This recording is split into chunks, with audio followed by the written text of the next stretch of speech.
Buenos días. Tenemos aquí a Pablo Dors. Él ya ha escrito su propia biografía, casi no necesita presentación. La biografía del silencio es un libro que yo me atrevería a decir que la gran mayoría de los que estamos aquí lo hemos leído, y es un libro en el que nos encontramos reconocidos. Yo creo que de ahí la clave del éxito. Nos encontramos reconocidos con sus experiencias en la meditación, sus experiencias en el silencio y con sus experiencias vitales. La biografía del silencio tiene una segunda parte que es la biografía de la luz. Así que ya digo, Pablo, pues casi que nos lo ha dicho todo con sus biografías.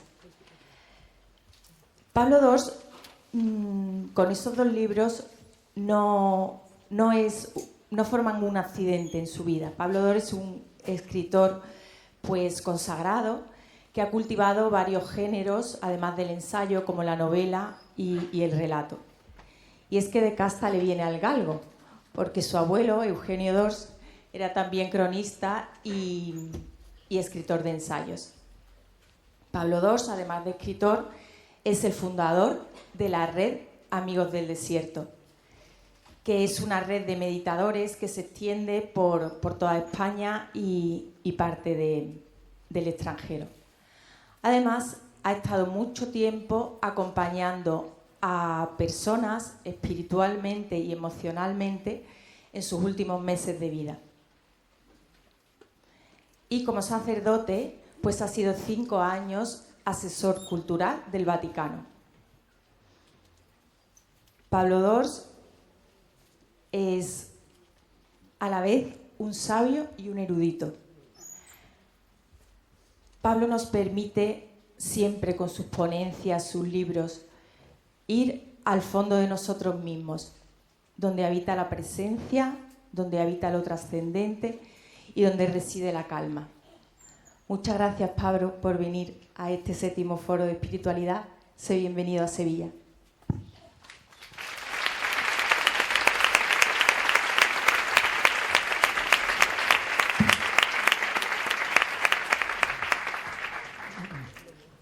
Buenos días. ¿Me oís bien todos? ¿Sí? ¿Sí? ¿Más fuerte? Pues a ver si suben un poco el volumen, porque yo tengo la voz que tengo. Yo creo que sí, ¿no? Que ahora sí, ¿verdad? Sí, bueno, ¿qué tal estáis? Viendo vuestras caras, lo primero que se me ocurre decir es ¡viva la madre que nos parió!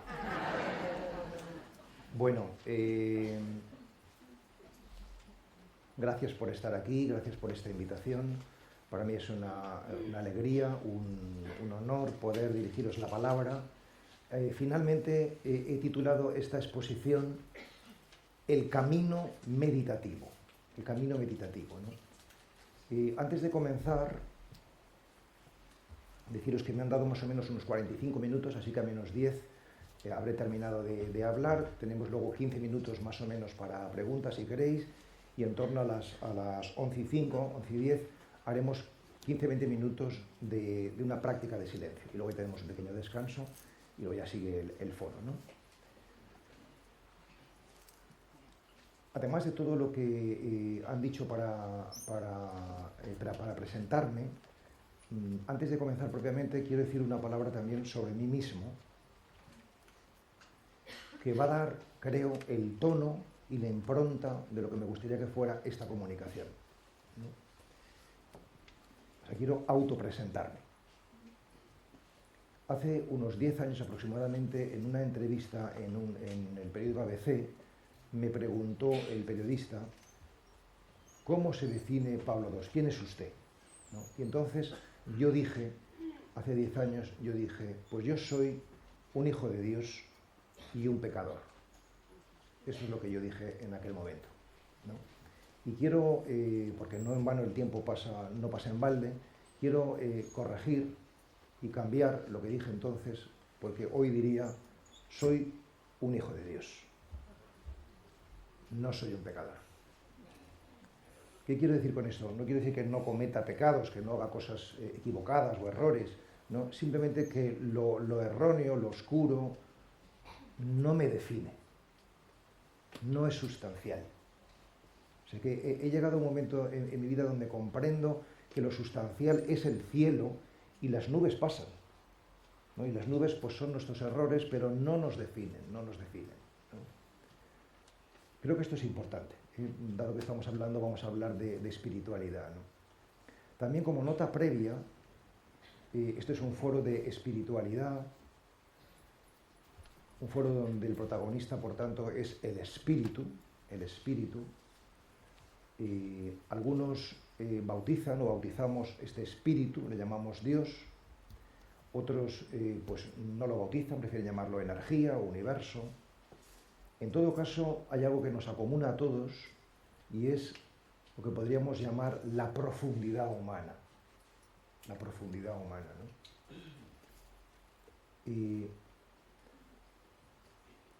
Mi maestro, Franz Jalix, hablaba de 3 anclajes a la hora de meditar: el cuerpo, la respiración y el mantra. No vamos a hablar de esto ahora, pero añade también un 4º anclaje sobre el que no hemos hablado en Amigos del Desierto, la red de la que soy fundador, tan a menudo, pero que también es fundamental, este 4º anclaje, y es la orientación hacia Dios. Y si no queréis decir Dios, podemos decir la orientación hacia el misterio, ¿eh? Dios como misterio de luz y amor, ¿no? Yo creo que estamos aquí en este foro porque, más allá de la confesionalidad o del agnosticismo de cada uno, a todos nos interesa la luz y el amor. Y eso es lo que nos aúna por encima de las diferencias, ¿no? Y como última nota previa, antes de empezar la exposición propiamente dicha, y esto lo he dicho en muchas ocasiones, pero quiero repetirlo aquí porque quizás sea lo más sustancial de cuanto quiero comunicaros, y es que yo tuve el privilegio, en el 2013, por tanto hace también 10 años, de conocer a mi maestro, Franz Jalix, un jesuita que falleció hace 2 años, y casi todo lo que he aprendido, lo he aprendido de él, ¿no? Y creo que lo más importante de cuanto puede sucedernos en la vida es encontrarnos con un maestro. Y en segundo lugar, encontrarnos con un gran amor. Pero primero encontrarnos con un gran maestro, ¿no? ¿Por qué? Porque al igual que nosotros no nos damos la vida a nosotros mismos, sino que tenemos un padre y una madre que nos generan, y por ellos ingresamos en eso que llamamos vida, también necesitamos un padre, una madre, un maestro, una maestra que nos ingrese, que nos dé entrada a la vida con mayúscula, ¿no? Es decir, que todos tenemos una genealogía espiritual, venimos de alguien, de algo, ¿no? Y descubrirlo nos da un gran poder. Descubrir las raíces es lo que permite que el árbol crezca y que pueda ser frondoso, ¿no? Y yo he tenido el privilegio de descubrir la raíz, ¿no? Y eso es un tesoro, ¿no? Y quiero comenzar la ponencia desde aquí porque creo que prácticamente todo lo que he aprendido, pues lo he aprendido de este maestro, ¿no? Que me ha abierto la vida con mayúscula, ¿no? Y dicho esto, voy a empezar sin más esta exposición sobre el camino meditativo. He traído algunos apuntes porque tengo que deciros muchas cosas y bueno, supongo que me acordaré de la mayoría y si no voy echando un ojo a estas notas, ¿no? Mirad, voy a resumir lo que modestamente, pero yo creo que con bastante rotundidad, he transitado yo mismo en mi propio camino meditativo. Lo voy a resumir en 7 palabras. Las voy a enunciar ahora para, si alguien quiere tomar nota, para que pueda ordenar sus apuntes, ¿no? 7 palabras que para mí han sido sustanciales y que considero que seguramente lo van a ser para todos los que hagáis el camino meditativo, el camino de la interioridad, el camino del silencio, ¿no? Y esas palabras son: en primer lugar, cuerpo; en segundo lugar, vacío; en tercer lugar, sombra; en cuarto lugar, contemplación; en quinto, identidad; en sexto, perdón; y por último, vida cotidiana, ¿no? Repito: cuerpo, vacío, sombra, contemplación, identidad, perdón y vida cotidiana. Y voy a decir en qué sentido, ¿no? Y cómo todas estas palabras, con lo que tienen detrás, han ido gestando en mí una actitud cada vez mayor de confianza, que es el tema de este congreso. El cuerpo, primera palabra. Lo que tengo que deciros del cuerpo se podría resumir en esta frase, ¿no? La corporeidad es la vía de la interioridad. Es decir, que si queremos entrar dentro de nosotros para autoconocernos, la puerta es el cuerpo. O sea, decir esto en un contexto cristiano, en un contexto occidental, donde el cristianismo ha impregnado nuestra formación, es una bomba. Decir esto es una bomba, ¿no? Porque esto no es lo que nos han enseñado.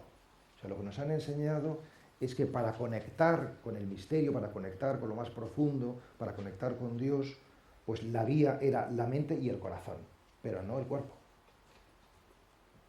Es decir, que cuando nos han enseñado a relacionarnos con el misterio de la vida con mayúsculas, con nosotros mismos, lo más genuino, nos han enseñado oraciones vocales, palabras, ¿no? Oraciones mentales, leer la Sagrada Escritura, hacer examen de conciencia, hacer revisión de vida, es decir, ejercitar la mente, o como máximo oraciones afectivas, pedir perdón, dar gracias, interceder. Es decir, nos han enseñado a utilizar la mente y el corazón, pero no el cuerpo.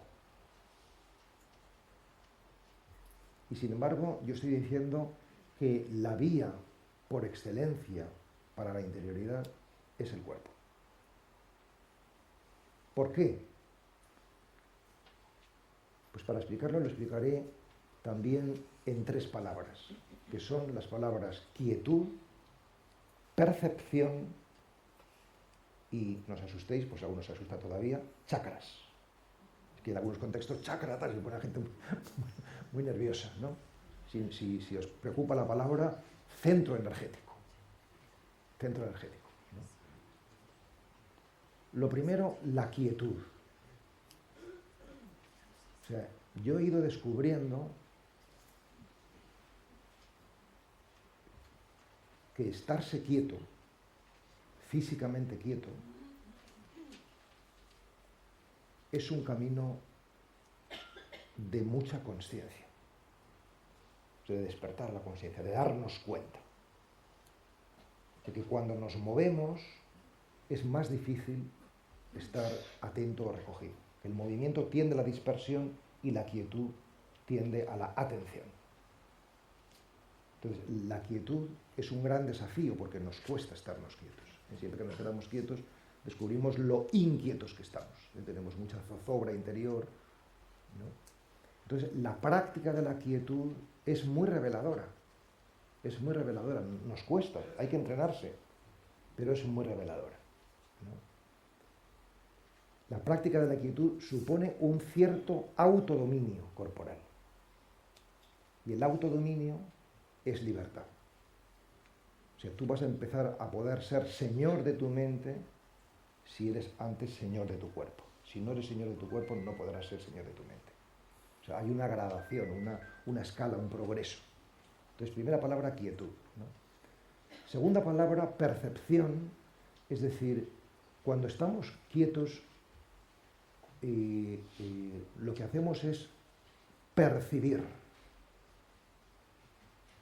Percibir la percepción corporal, darnos cuenta de nuestro cuerpo, de lo que nos duele, nos pica, por medio de la respiración, ¿no? Y la percepción, este es el mensaje fundamental, la percepción es la puerta de la contemplación. Es decir, que podemos abrirnos a los sentidos sobrenaturales, vamos a llamarlos así, a la percepción con mayúscula, si pasamos por la percepción de lo más concreto, de lo más físico, de lo más material. O sea, si se trata de ver el mundo en su verdadera dimensión, antes hemos de ver lo que somos. Viendo lo que somos podremos ver lo que realmente somos, ¿no?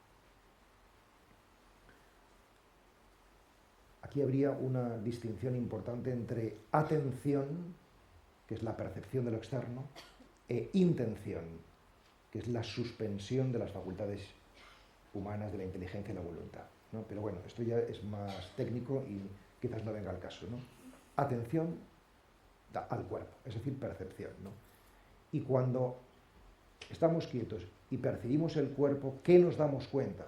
Pues nos damos cuenta de que en el cuerpo, ayer lo explicaba uno en una cena que tuvimos los amigos del desierto, cuando estamos quietos y percibimos, nos damos cuenta de que en el cuerpo hay centros energéticos, es decir, hay lugares, puntos, donde se concentra la energía. Somos energía y hay puntos del cuerpo donde se concentra la energía de manera especial.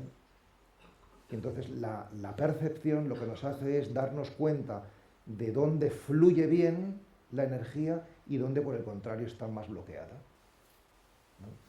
Y en todas las tradiciones meditativas, en todas las tradiciones de interioridad, se ha puesto la atención en un chakra en particular, en un centro energético en particular. Yo empecé a meditar hace más o menos 20 años, 18 años, en el mundo del Zen, ¿no? Y la atención se ponía en lo que llaman el jara, es decir, el sacro. Entonces, este es el punto de atención, ¿no? Aquí están los órganos de digestión, de elaboración, también es el lugar del alumbramiento, ¿no? Y bueno, pues este es un posible punto, ¿no? De atención corporal o de percepción cuando meditamos. Un segundo punto que descubrí al descubrir a mi maestro Yalix es el corazón, las manos como puertas para el corazón. Esta es la dimensión más emocional, más afectiva, que también se abre aquí un mundo distinto. Y últimamente que estoy conociendo la filosofía, el planteamiento desde hace un par de años o tres de Yogananda y el yoga de los Himalayas, la atención está en el tercer ojo, lo que llaman el entrecejo, ¿no? En cualquier caso, un punto de atención corporal nos ayuda a recogernos, ¿no? Bien, esta sería la primera palabra, el cuerpo como puerta de entrada para el autoconocimiento desde el silencio, ¿no? Segunda palabra, vacío.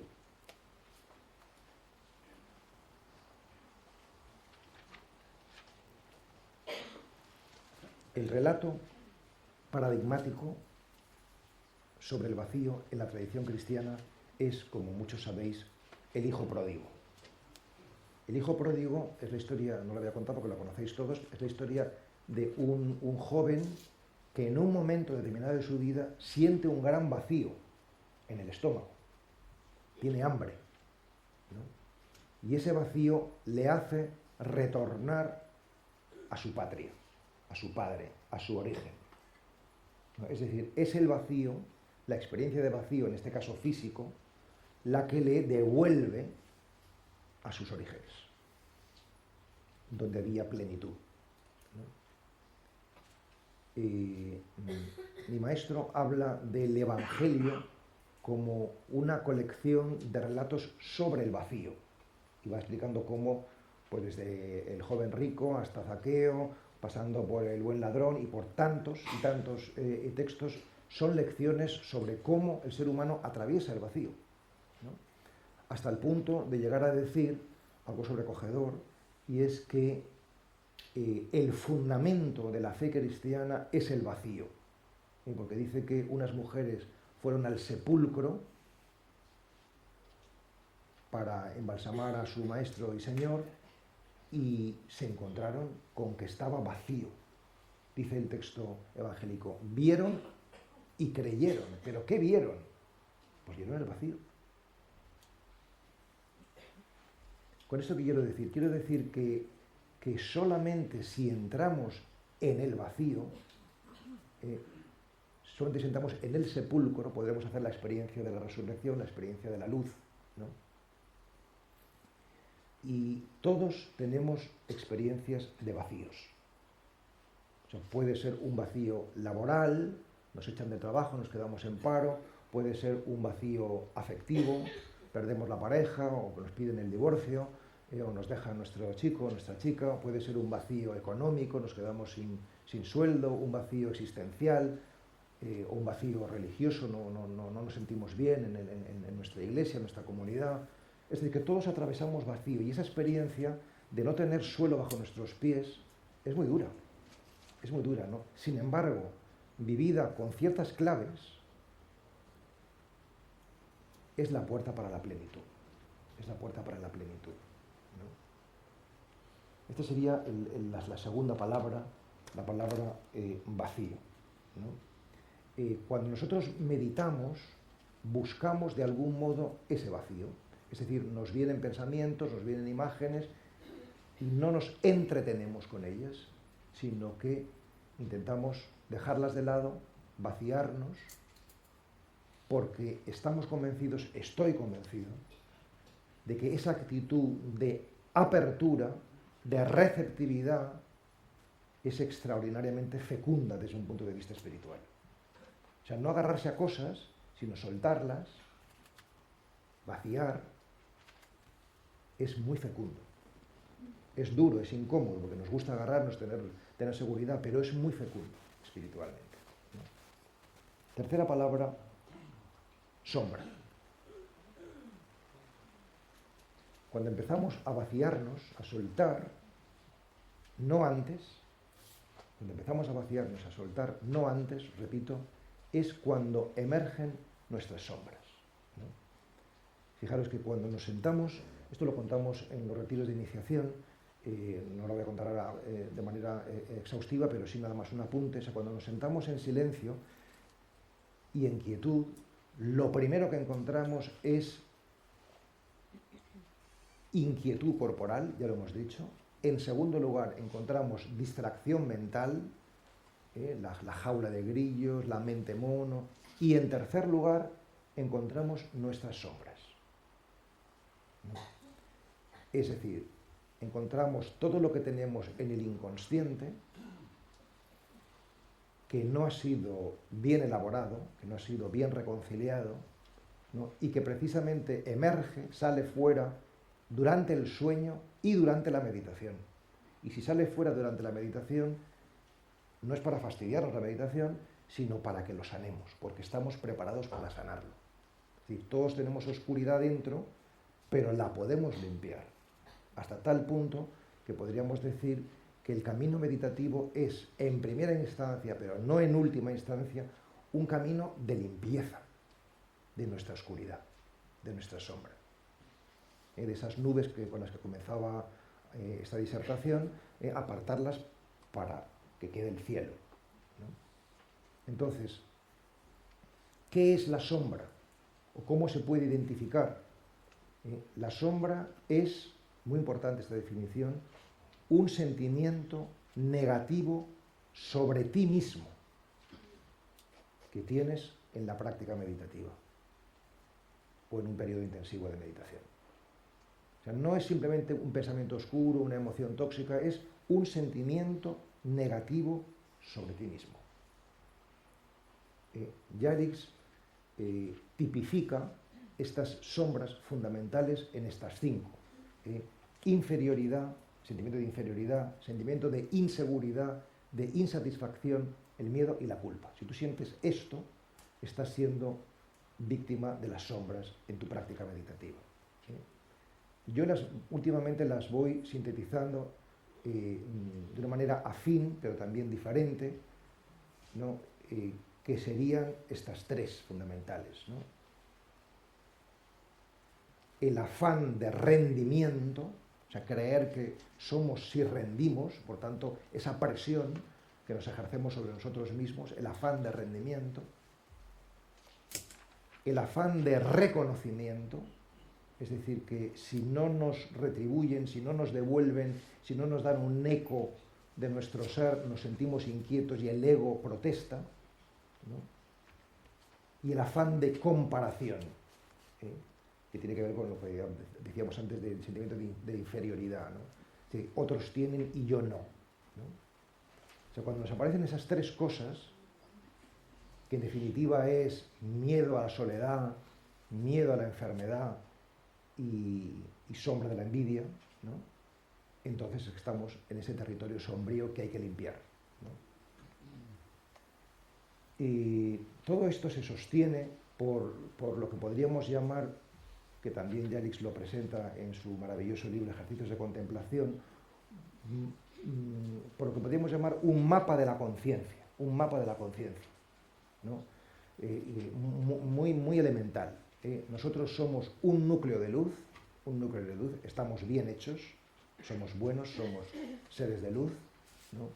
Pero este núcleo de luz está rodeado de un territorio de sombras, el inconsciente, lo que en el lenguaje freudiano sería el inconsciente, ¿no? Y este inconsciente o este territorio de sombras, como nos resulta muy incómodo y muy molesto, lo hemos rodeado de un envoltorio, así lo llama Jalics, un envoltorio, lo que en lenguaje freudiano sería mecanismos de defensa, ¿no? Y entonces, ¿qué es meditar? Meditar es romper el envoltorio, atravesar el territorio sombrío y llegar al núcleo de luz, ¿no? Y realmente este itinerario, después de casi 20 años meditando, creo que es tal cual. O sea, que realmente atravesamos el territorio oscuro y podemos llegar, y llegamos de hecho, a una identidad más profunda, más luminosa y más auténtica, que es lo que llamamos el núcleo de luz, ¿no? Pero no podemos llegar al domingo sin pasar por el viernes, no podemos llegar a la luz sin pasar por la sombra, hasta el punto que podemos decir que la luz no es más que una sombra alumbrada, una sombra redimida, ¿no? Y ese es el trabajo, redimir la oscuridad. Digo redimir por utilizar el lenguaje cristiano, que es el que me es más querido y más afín a mí, ¿no? Bien. Y ¿cómo atravesamos estas sombras? Pues ahí está una doble vía que yo propongo permanentemente, y que también os quiero proponer a vosotros, que es la vía cognitiva, sobre la que no voy a entrar particularmente, y la vía contemplativa. La vía cognitiva, sobre la que no voy a entrar, pero sí que voy a decir una palabra, consiste en la comprensión espiritual. O sea, si tú comprendes esto que estoy transmitiendo y otras tantas cosas con claridad, esta comprensión te da paz. O sea, vosotros verificar si esto que os estoy diciendo os produce paz o os produce inquietud. La comprensión verdadera produce paz. Y la paz produce energía vital. Y si tú estás en paz, vas a encontrar que tienes mucha energía. Y que por tanto otras actividades que en otros momentos te cansarían mucho, de pronto puedes hacerlas muy bien. O sea, tienes esa energía, ¿no? Entonces, la vía cognitiva se verifica así, la comprensión se verifica en la paz y en la energía, ¿no? Además de esta vía, sobre la que ya digo que no vamos a entrar ahora, porque nos llevaría muy lejos, está, cuarta palabra de esta exposición, la contemplación, la vía contemplativa.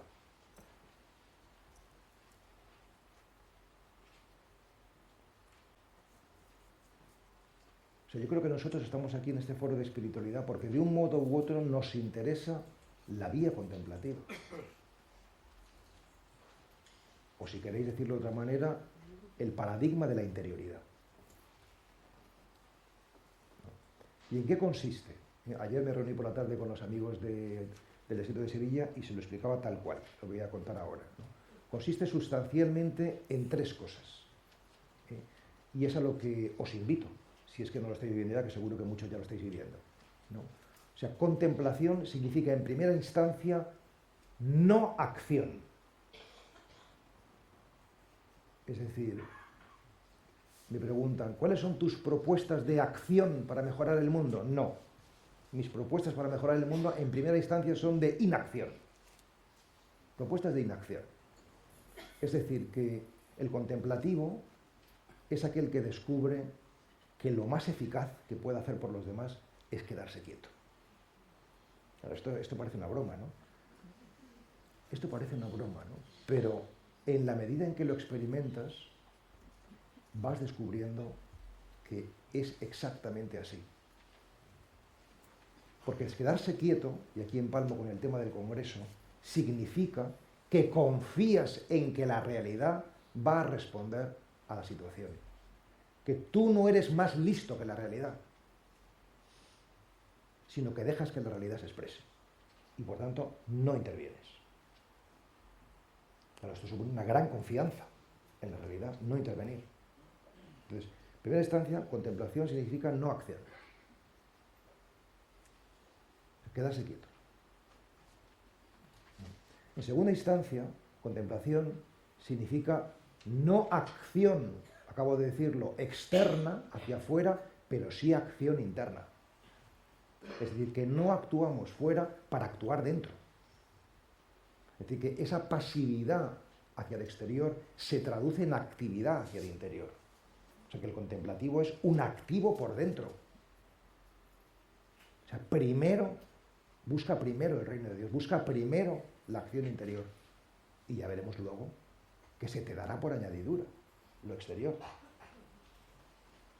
¿No? Acción interior. Es decir, ante una provocación de la realidad, lo primero es acción interior. ¿No? Si el contemplativo es aquel que actúa por dentro. ¿No? Y tercera y última clave de la contemplación, ¿qué es lo que tiene que hacer dentro? ¿En qué consiste el trabajo contemplativo? Consiste en la mirada amorosa sobre nosotros mismos. O sea, contemplar es mirarse amorosamente. O sea, nosotros, en general, habrá una excepción que confirme la regla, no nos miramos con amor, sino que nos miramos con exigencia, nos miramos con juicio, nos miramos con condena, nos miramos con reproche, nos miramos con nostalgia, con pesadumbre, con tantas cosas que nos van emponzoñando más y nos van ensombreciendo. ¿No? Pero lo extraordinario de la vida contemplativa es que si tú siembras amor dentro, cosechas amor fuera. Es decir, que vemos fuera lo que tenemos dentro. O sea, esto puede sonar muy heavy, o muy friki, o muy raro, pero os invito a experimentarlo. O sea, vemos fuera lo que tenemos dentro. Y lo de dentro lo podemos cultivar, lo podemos trabajar. O sea, podemos entrenarnos. O sea, la gran noticia es que es una noticia que no nos han contado. Es que podemos crecer, podemos mejorar.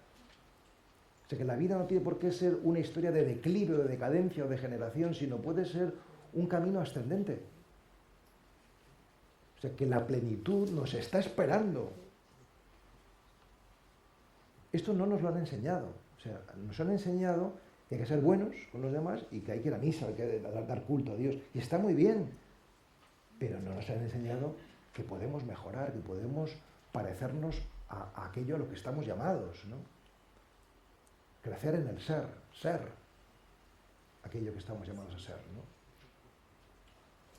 Y este es el camino. El camino de la consciencia. Sin consciencia no hay crecimiento posible, ¿no? Bien. Y después de la palabra contemplación, la palabra identidad. O sea, si tú entras en este camino,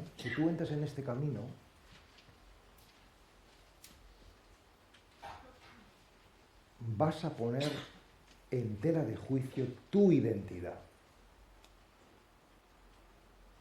Es decir, si yo te pregunto quién eres, pues tú me vas a decir, pues soy un ama de casa, o soy un ingeniero, o soy un padre de familia, o soy un hombre en paro. O cada uno pues se definirá por cosas que serán muy importantes, pero no dejan de ser anecdóticas. Es decir, son circunstanciales. O sea, la gran pregunta espiritual, la gran pregunta de la meditación, de la interioridad, es ¿quién soy yo? ¿Qué soy yo? Y cuando tú entras en la vida contemplativa, antes o después, esta pregunta emerge. Ya no te sirven las respuestas que te has dado hasta ahora. Es decir, que realmente el camino contemplativo nos pone en crisis nuestra cosmovisión, es decir, nuestra manera de entender el mundo y nuestra manera de entendernos a nosotros mismos. Y si no somos capaces de atravesar esa crisis, de atravesar esa noche oscura, no podremos avanzar, nos quedaremos ahí. Es decir, que todo esto del camino de la meditación es claramente un camino de autoconocimiento.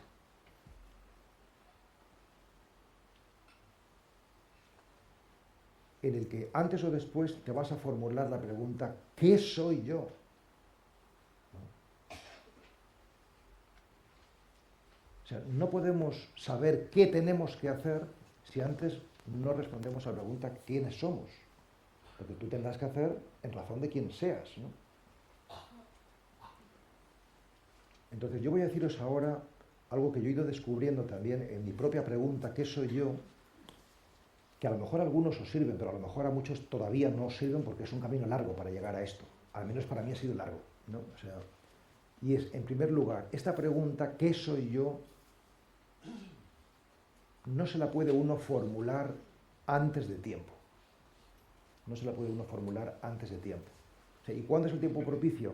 Cuando estás bastante vaciado, sereno, recogido, entonces puedes formular la pregunta. Entonces caerá esa pregunta, esa semilla en terreno propicio. Y si todavía tienes mucho ruido, todavía tienes mucha ansiedad, todavía tienes mucho desorden de cualquier tipo, esa pregunta va a ser superficial. No, tiene que caer en el momento adecuado, ¿no? Segunda clave para la pregunta: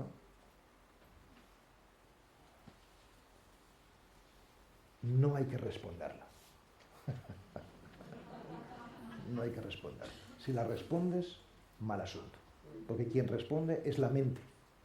Y la mente siempre responde rápido. ¿Quién soy yo? Tal. Eso es la mente.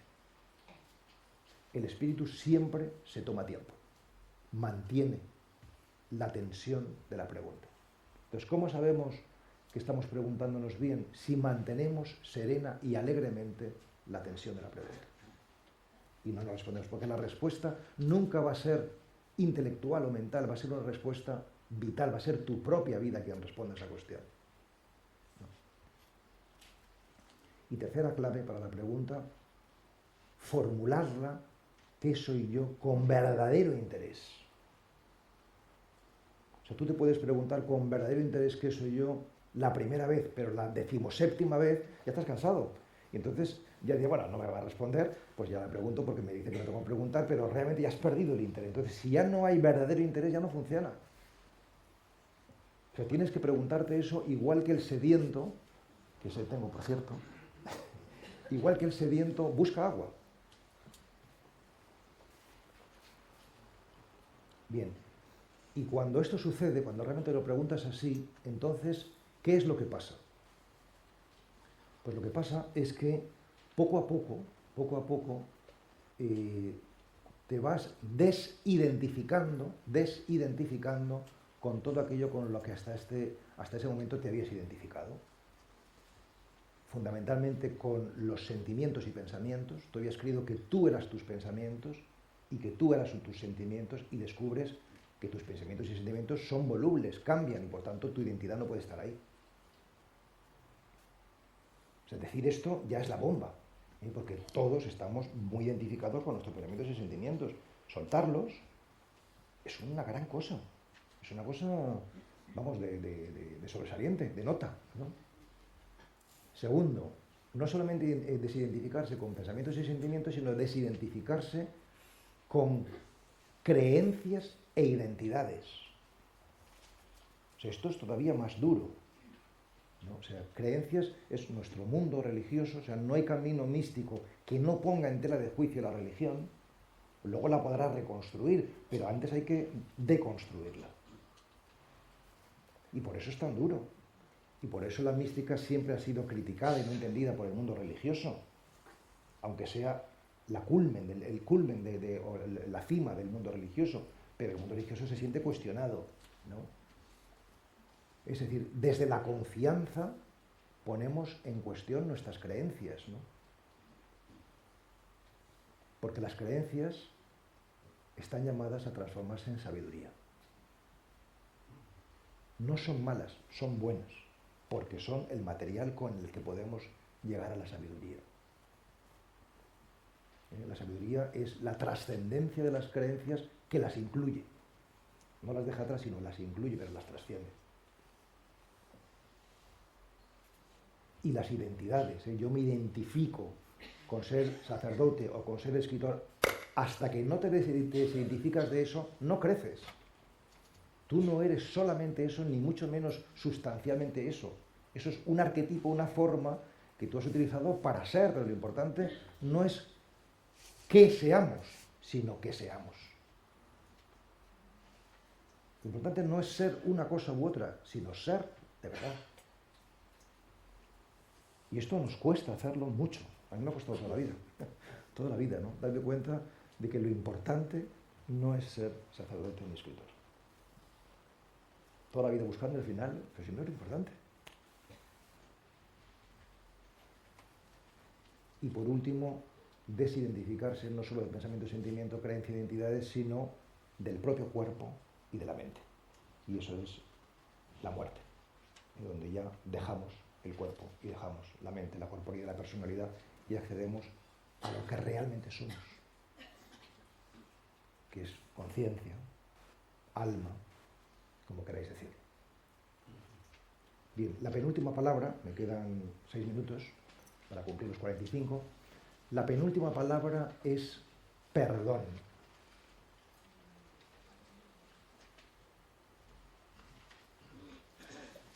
O sea, en el camino espiritual, tal y como yo lo entiendo, hay 2 momentos importantes de purgación, de limpieza. El primero, ya lo he contado, es las sombras, lo oscuro que tenemos dentro. El segundo es el perdón. Y está más bien al final del camino.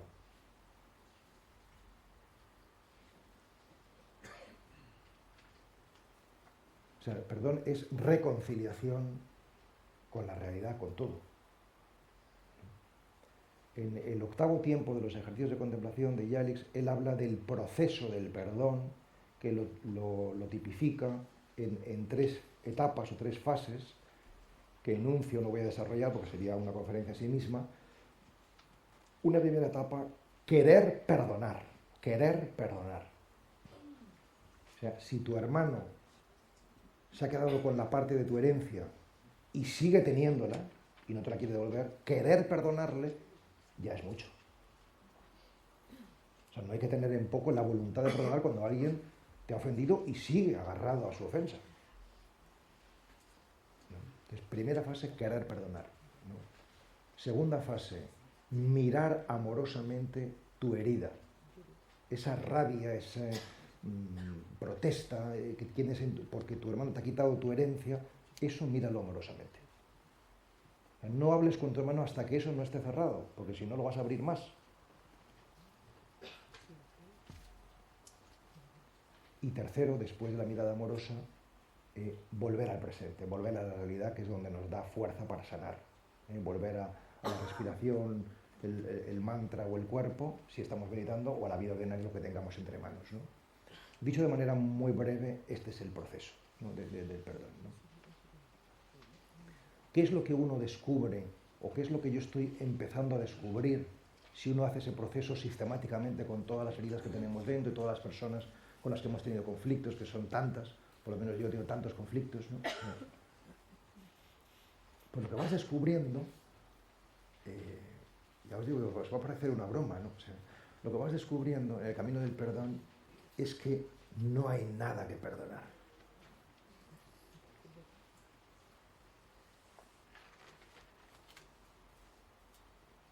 O sea, me dan unas ganas de terminar la conferencia aquí. O sea, no hay nada.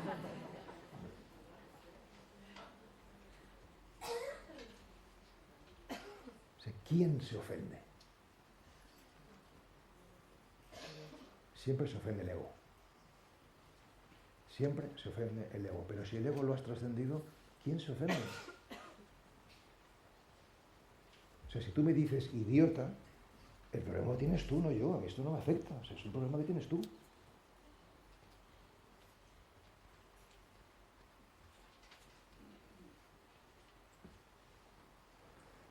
O sea, a mí me ha ayudado mucho llegar a barruntar todo esto, comprender esta frase que os voy a enunciar, para que la penséis como un koan, como algo para trabajar. Todo el mundo lo hace siempre lo mejor posible. Si tú crees esta frase, sencillamente sales del juicio. Sales del juicio. Las cosas ya no están bien y mal, sino que son lo mejor posible. O sea, esta conferencia no es buena ni es mala, es lo mejor posible que he sido capaz de hacer yo. Porque si supiese hacerlo mejor, lo haría mejor. Y así todo. Este congreso no es bueno y malo, es lo mejor posible. Bien, y por último, la vida cotidiana. O sea, todo este camino interior concluye, redunda, aboca en la vida cotidiana.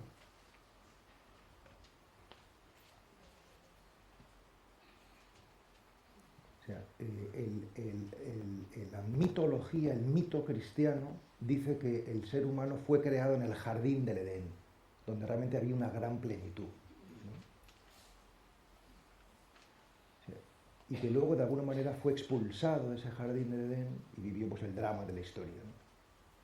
Es decir, yo lo que quiero deciros es que el camino espiritual es para descubrir que estamos en el jardín del Edén, que tenemos ante nosotros el árbol de la ciencia del bien y del mal, es decir, la mente que nos aleja, que nos separa de ese jardín del Edén, y que en definitiva Adán y Eva son las metáforas de nuestra condición dual, la metáfora de nuestra condición dual de división, ¿no? Pero que si sabemos mirar ese árbol, descubriremos que estamos en el jardín, ¿no? Y entonces descubriremos que el camino espiritual, el camino meditativo, no es otra cosa que lo más elemental. Lo más elemental es lo más esencial. ¿Y qué es elemental?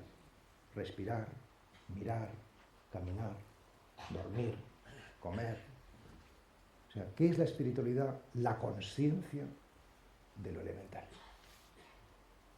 La consciencia de lo elemental, de lo cotidiano.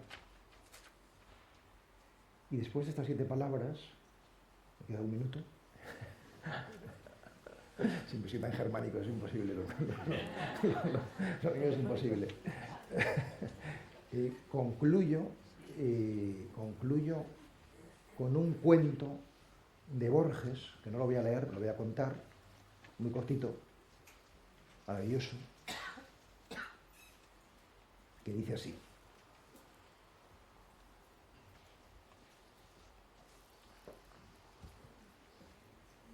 Se encuentran Caín y Abel milenios después de la creación. Se encuentran Caín y Abel, y entonces Abel le dice a Caín: ¿cómo estás? Y entonces Caín le responde: ¿no te acuerdas de que te maté? A lo que Abel responde: no me acuerdo, pero me acuerdo de que eres mi hermano.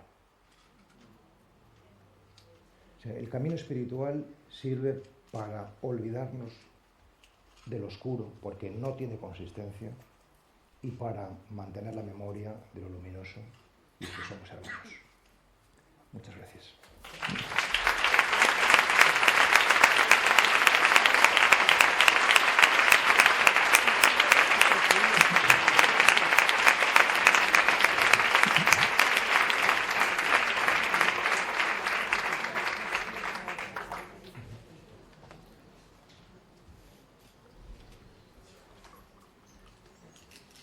Ha sido un poco densa, he dicho muchas cosas, ¿no? Pero bueno, podemos ir digiriendo poco a poco, ¿no? O sea, que no hay prisa. Muchas gracias, Pablo. Nos has quitado unos pocos de grandes pesos de encima. Muchas gracias. Ahora se abre un breve turno de preguntas. Quien quiera ir levantando la mano aquí delante. Hay una persona y hay otra. Y allí a la izquierda, al final, allí María Jesús.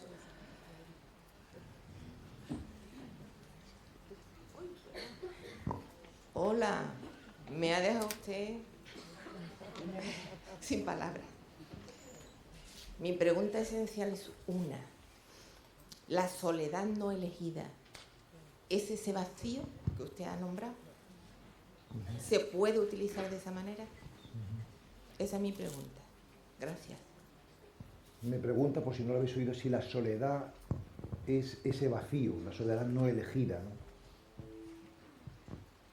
Pues evidentemente sí, la soledad tiene que ver con esa experiencia de vacío afectivo, de vacío incluso existencial. O sea, yo lo que tengo que decir de la soledad es algo que quizás os sorprenda, y es que hay muchas personas, entre las que me incluyo, para los que la soledad es la gran cuestión.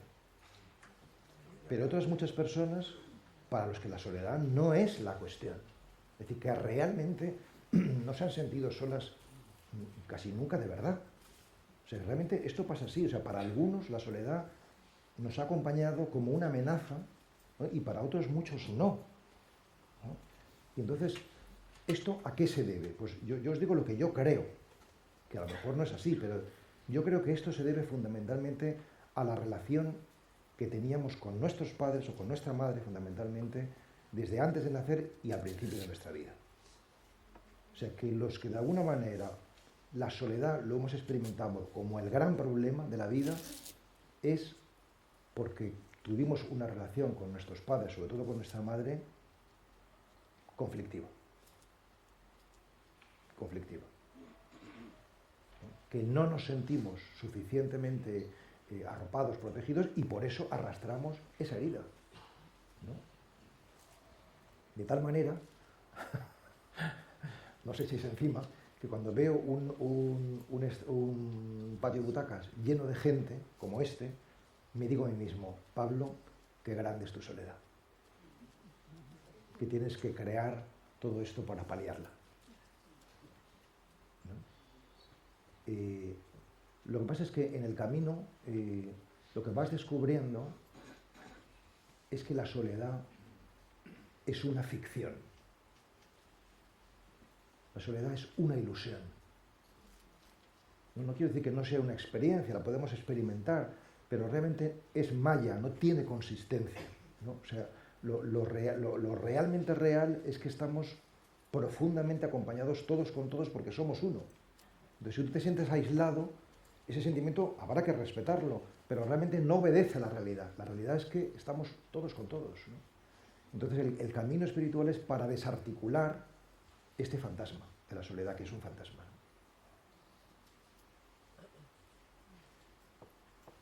¿Quién más? Hola, buenos días. ¿Sería el perdón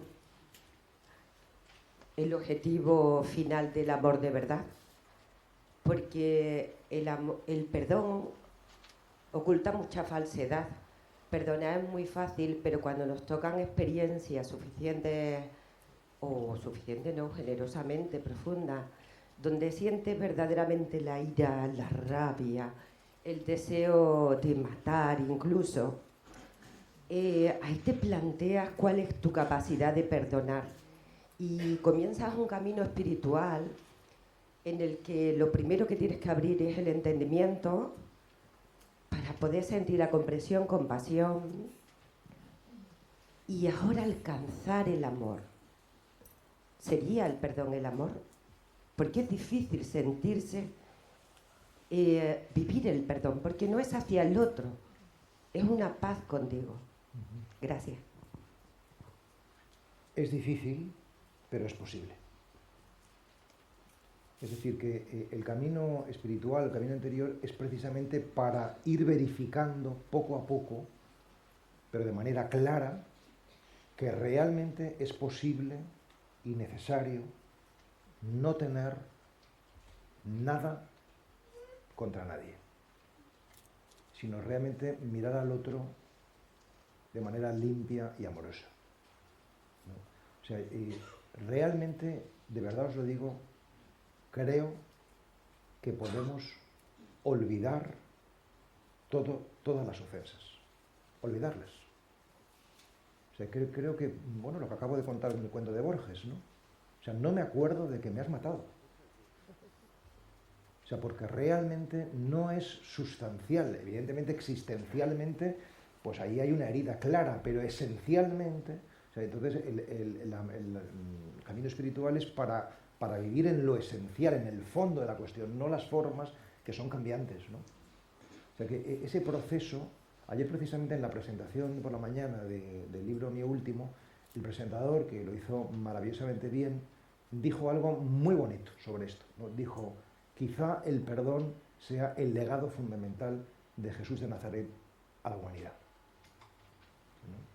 O sea que quizás sí, quizá como tú bien apuntas, pues perdón y amor sean sustancialmente la misma cosa.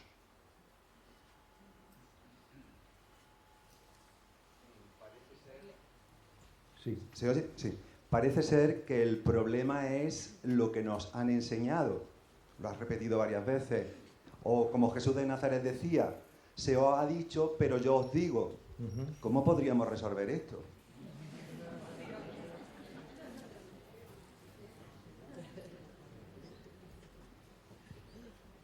O sea, los que nos han enseñado, nos lo han enseñado lo mejor que han podido,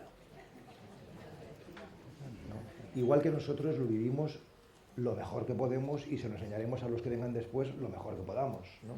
Es decir, que no se trata de enjuiciarlo como decir, ah, qué malos son los que nos han precedido. No es cuestión de malos ni buenos, ¿no? sino que lo transmitieron según su nivel de conciencia, nosotros lo asumimos según el nuestro y lo transmitiremos, entonces, y así sucesivamente, ¿no? O sea, ¿qué podemos hacer frente a ello?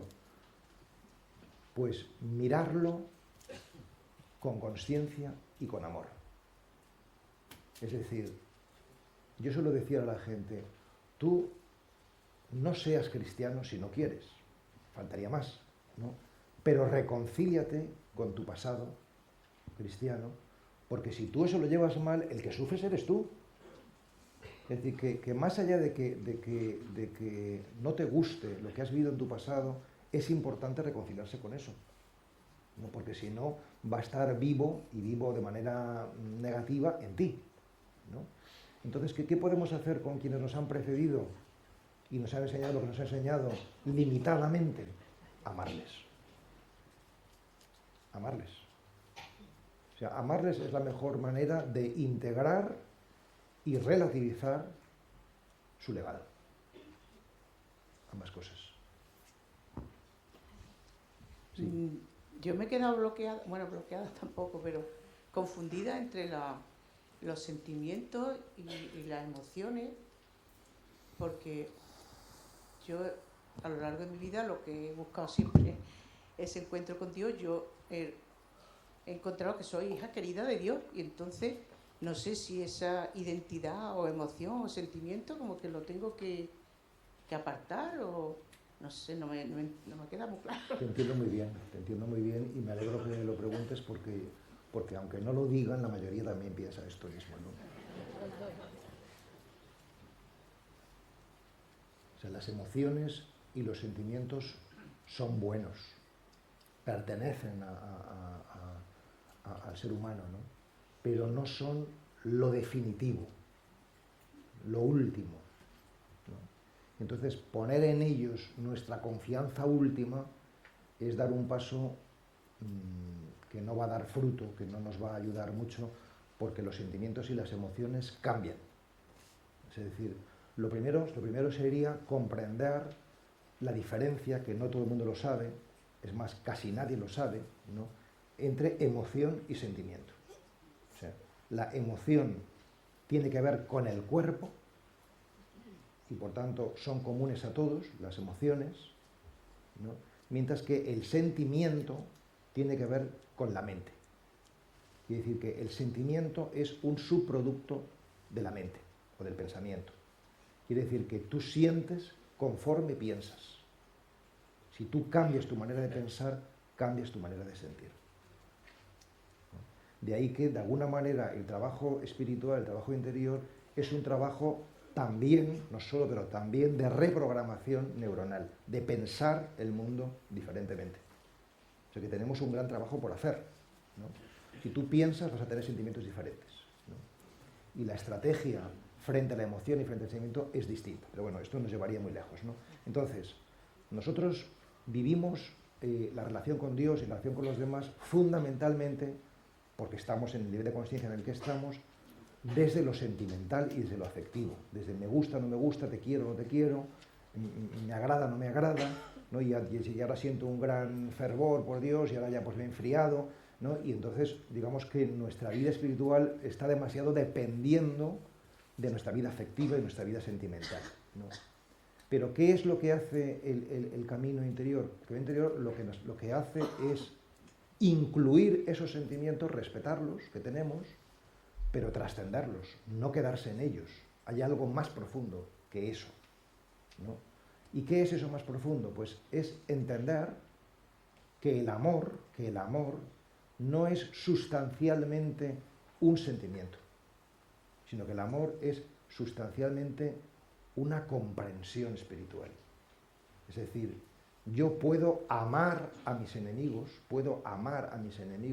porque comprendo que ellos están donde están, con su nivel de conciencia, que me hacen las putaditas que me hacen, porque para eso son mis enemigos, ¿no? Pero puedo comprenderles y por eso puedo respetarles y amarles, pero en cambio difícilmente puedo tenerles cariño. Es decir, que nosotros confundimos normalmente el amor con el cariño, ¿no? El cariño es un fenómeno sentimental y el amor es sabiduría, el amor es comprensión espiritual, ¿no? Y a donde nos conduce el trabajo interior es justamente a esta comprensión, a este amor. Amor y verdad, si son de verdad, van siempre de la mano. Sí. Hola. Bueno, gracias Pablo por ¿Dónde estás? Levanta la mano que te vea. Aquí. Aquí, vale. Por tu ponencia. Esta pregunta que te voy a hacer ya la he escrito, o sea, la he puesto también para el foro esta mañana, o sea que si la quiere hacer otro ponente es genial, pero quería que tú también me respondieses, ¿no? Y tiene que ver con lo que hablamos ayer y hoy.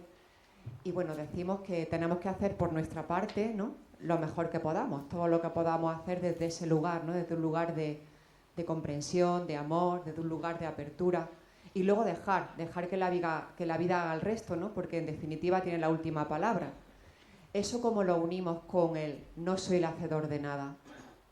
No soy el hacedor de nada. El hacedor de nada, sí, porque también entiendo, no sé, hay una paradoja ahí, que yo no me gusta que las cosas sean demasiado intelectuales, pero paso por ahí y quiero como empezar, o sea, voy viviéndola, ¿no?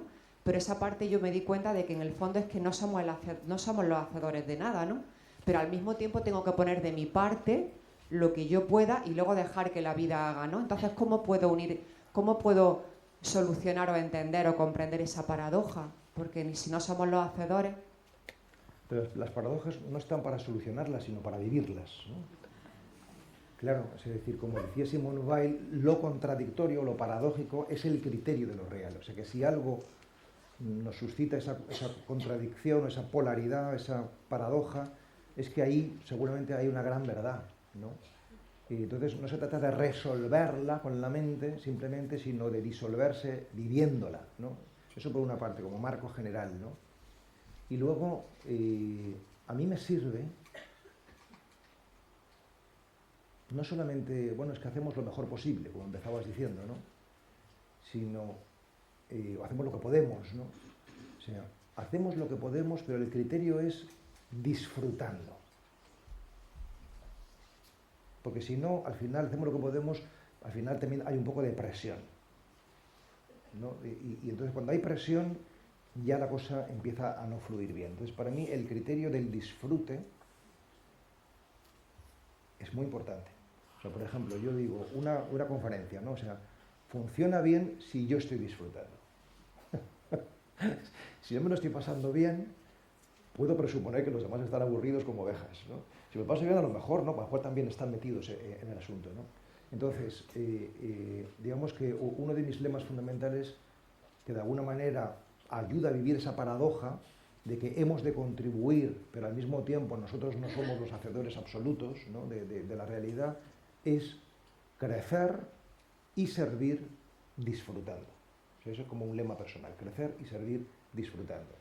O sea, y los tres verbos son importantes, ¿no? Crecer de cara a uno mismo, hemos de ir a la mejor versión de nosotros mismos, servir, porque también están los demás evidentemente y hemos de entregar aquello que hemos recibido, ¿no? Y el criterio para saber que crecemos y servimos bien es el disfrute, es decir, que fluimos con eso, que se hace de manera ligera, no de manera impositiva, obligatoria, no desde ahí, ¿no? Y yo creo que desde ahí, desde ese criterio, pues esa paradoja se va viviendo pues con relativa serenidad, ¿no? Bueno, Ya, no sé si... la última pregunta sí, ya. una pregunta más y Sí, pasamos, porque la si no, última. se nos va. Hola, buenos días, Pablo. Sobre todo, muchísimas gracias por la conferencia desde principio a fin. Yo simplemente quería, pues, tengo una inquietud desde que era muy pequeña, no desde ahora ya de adulta, que un poco voy siguiendo este camino. Y es como ha empezado usted la conferencia, ¿no? El sentido de decir, yo soy hijo de Dios, pero no soy un pecador. Es decir, yo entendía que no había pecado. Me acercaba a un mundo cristiano y yo decía, ¿pero qué pecado? Es que no entendía el pecado. Y bueno, quizás en el tema del perdón también he seguido un poco una investigación, un camino, ¿no? Y yo pienso que el perdón, y quiero a ver si lo entendemos igual, que el perdón no es hacia el otro, es hacia ti mismo, y sobre todo perdonar esa desidentificación con la fuente de amor y luz que somos.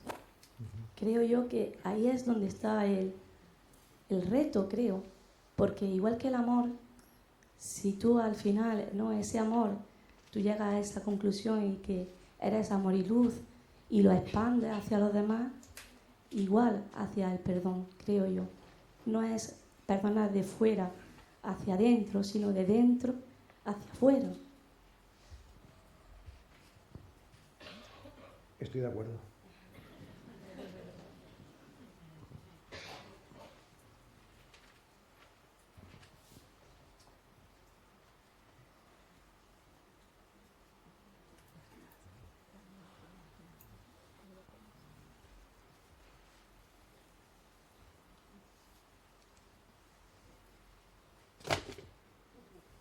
No tengo nada que decir.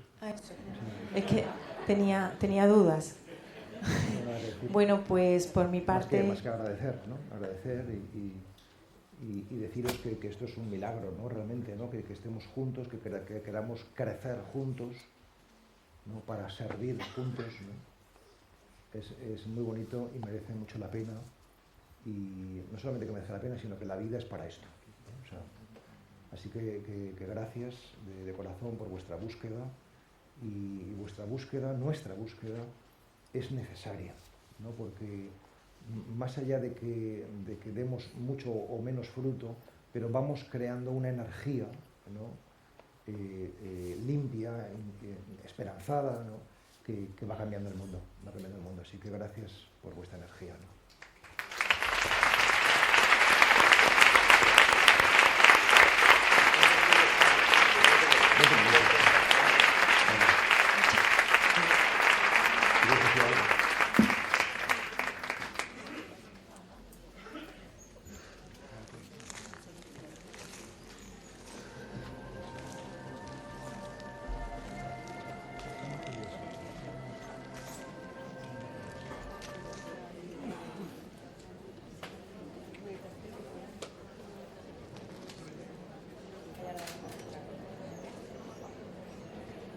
Sí, 1, 2, 3, vale. Bueno, aunque estemos un poquito cansados y con ganas de movernos,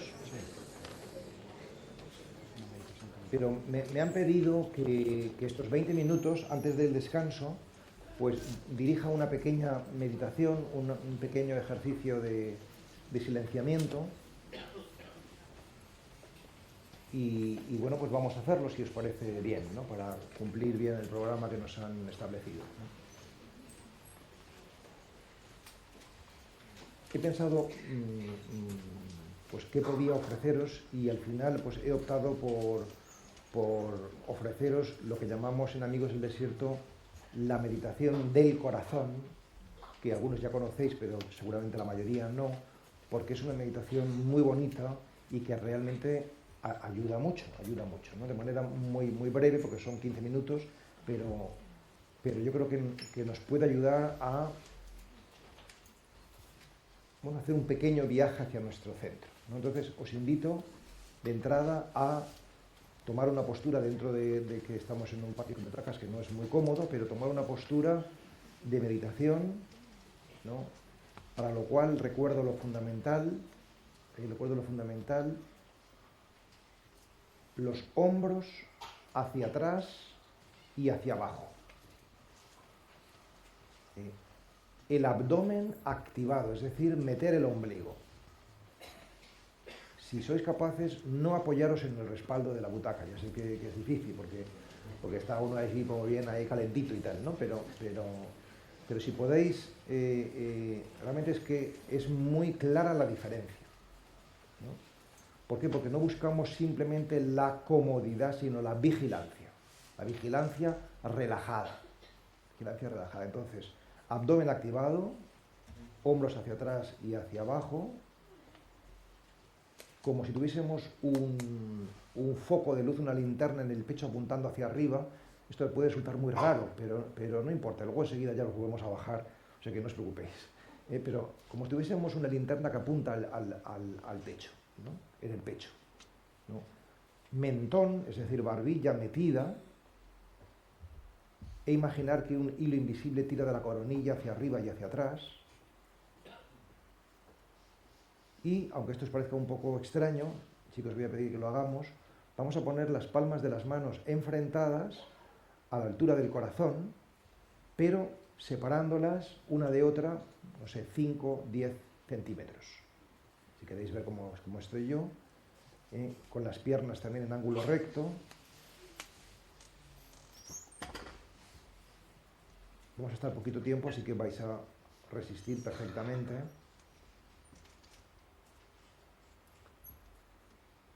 Vamos a trabajar las manos como anclaje para la meditación, anclaje corporal, y como puertas para el corazón.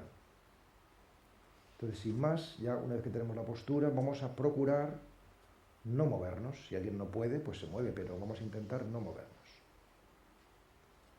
Empezamos, tomamos una respiración profunda.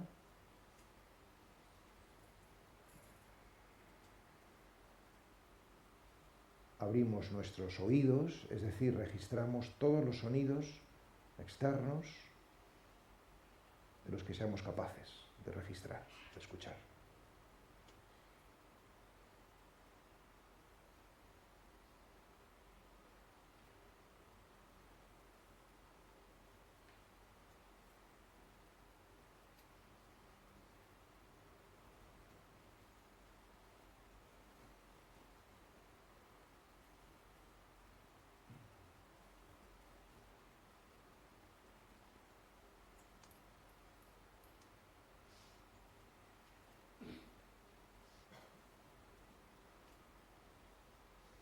Para comenzar, después de esta respiración y de esta apertura de los oídos para captar los sonidos externos, para empezar digo, pon tu atención en tus manos.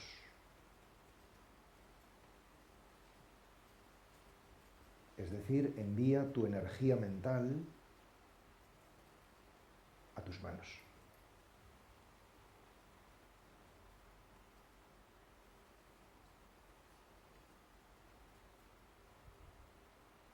Poco a poco irás notando cómo va subiendo su temperatura, sientes su calor, un cierto quizá hormigueo.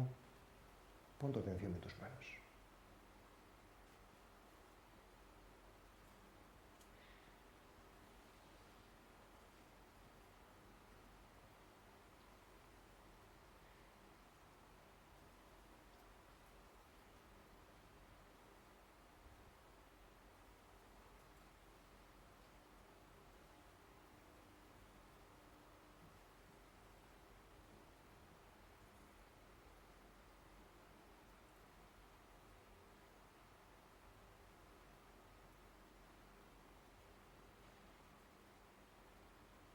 Ahora pon tu atención ya no en las manos en general, sino en las palmas de tus manos. Para poner la atención en las palmas de tus manos,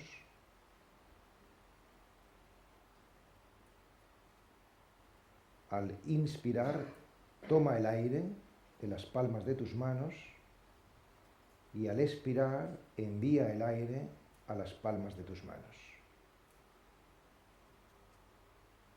Y de esta manera tendrás ya dos anclajes de la meditación, el cuerpo y la respiración.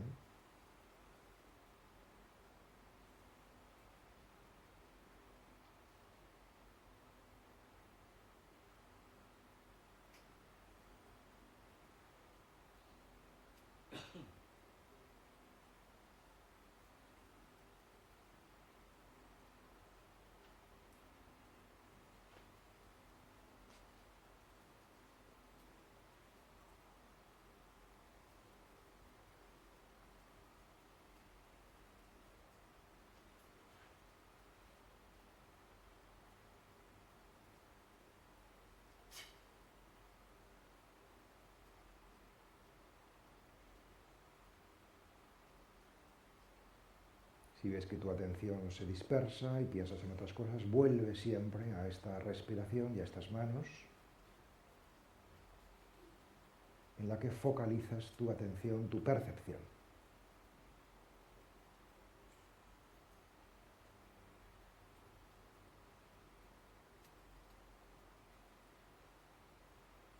Ahora te voy a invitar a que pongas tu atención ya no en las manos o en las palmas de las manos en general, sino en el centro de las palmas de tus manos. Escucha en el interior del centro de las palmas de tus manos.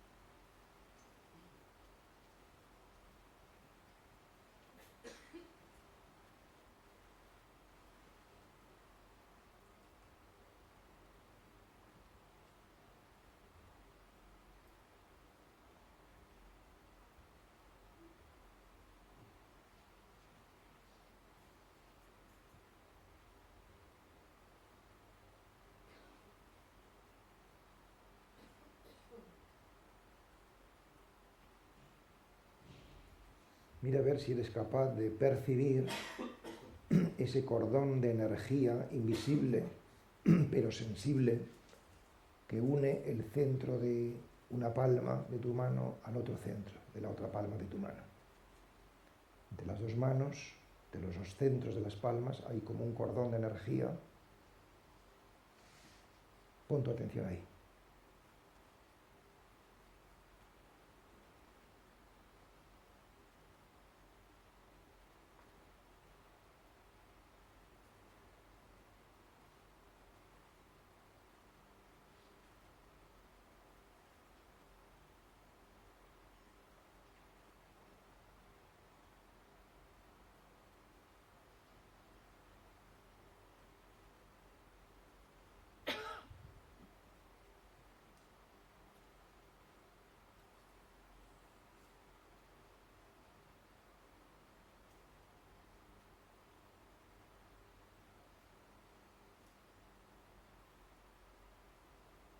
Ahora pon tu atención en el centro de ese cordón de energía, justo entre una palma de la mano y la otra, en ese punto central. Ahí envías la respiración y de ahí tomas el aire para inspirar.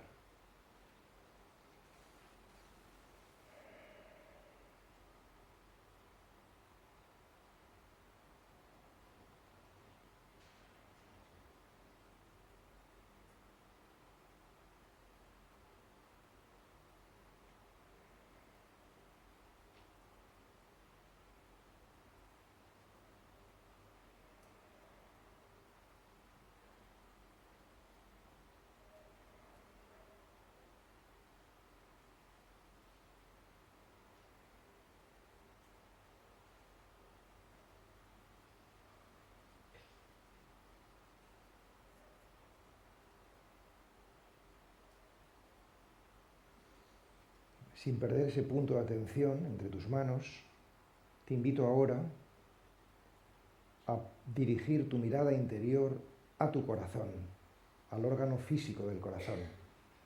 Mira interiormente tu corazón, sin perder ese punto entre las manos.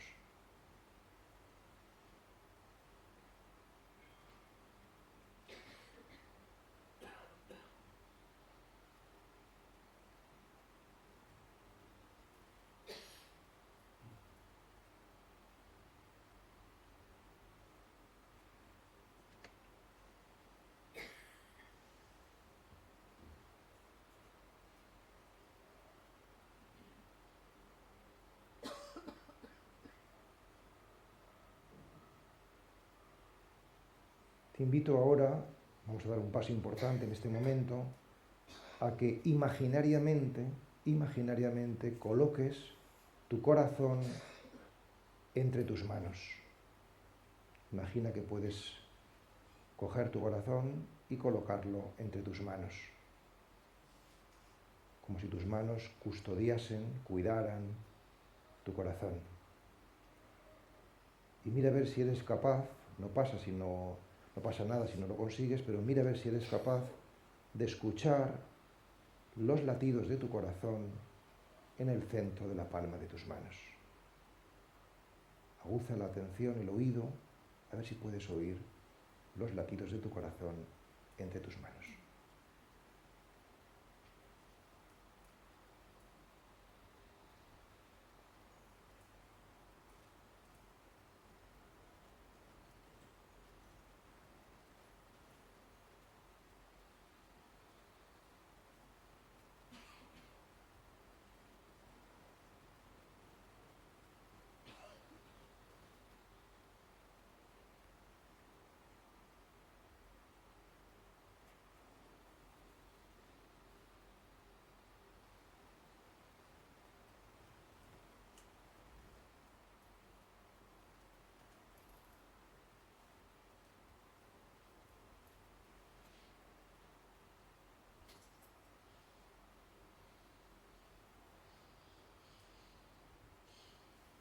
En el escenario de tus manos tienes tu corazón, los latidos y también tu respiración. Estás conectado al ritmo cardiorrespiratorio, la vida biológica, y es la puerta de la vida con mayúscula. Mira a ver si puedes darte cuenta de tus latidos y tus respiraciones, cómo se entreveran entre tus manos. Respiración y palpitaciones o latidos.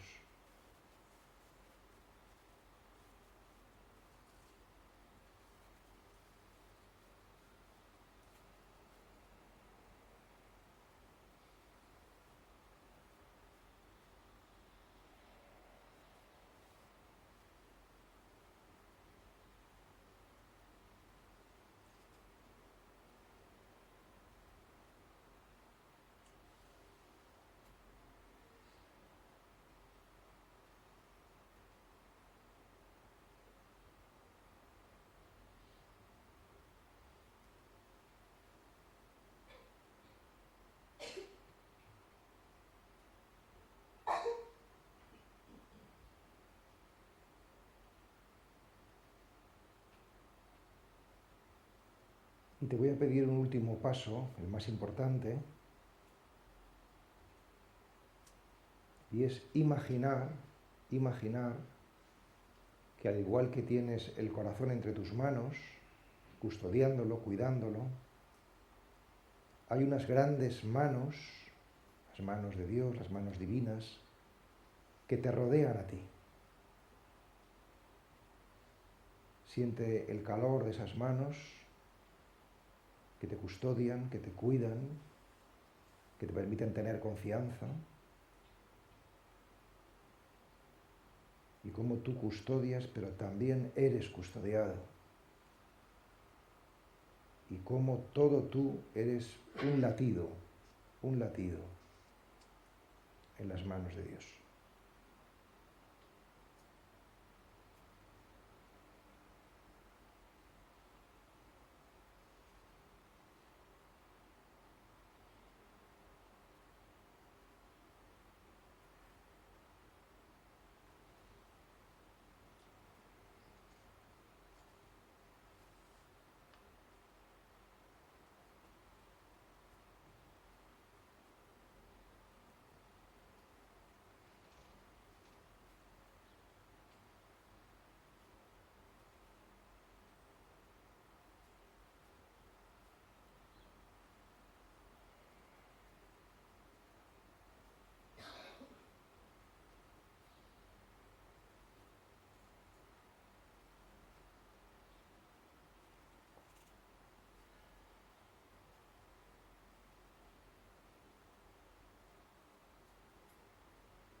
Te invito a que interiormente des gracias por esta pequeña experiencia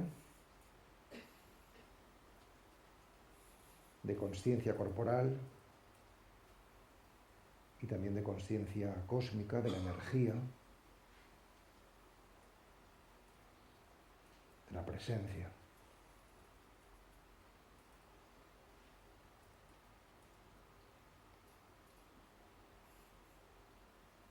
Y muy suavemente, muy despacio, sin ninguna prisa, te invito a que puedas ir aproximando lentamente una mano a la otra, como recogiendo toda esa energía, sin que lleguen a tocarse todavía, y que cuando creas que se van a tocar, vuelvas a abrir las manos ligeramente, como jugando con esa energía que has recogido entre tus manos.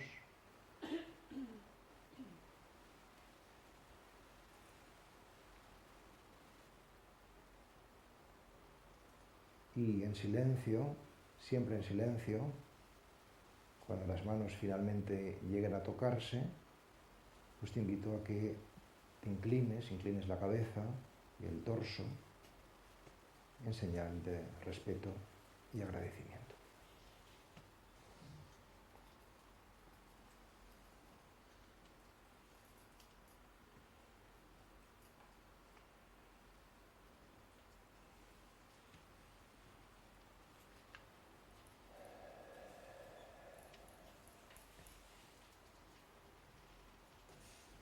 Os agradezco este silencio, que ha sido muy bonito. Yo creo que no hace falta que aplaudamos más, ya me doy por aplaudido. Y ahora tenemos, según tengo entendido, media horita para tomar el fresco, porque hace mucho calor, y descansar un poco, ¿no? Si alguien desea que termine de firmar el libro, lo puedo hacer ahora con mucho gusto. Y sin aplaudir, gracias de corazón.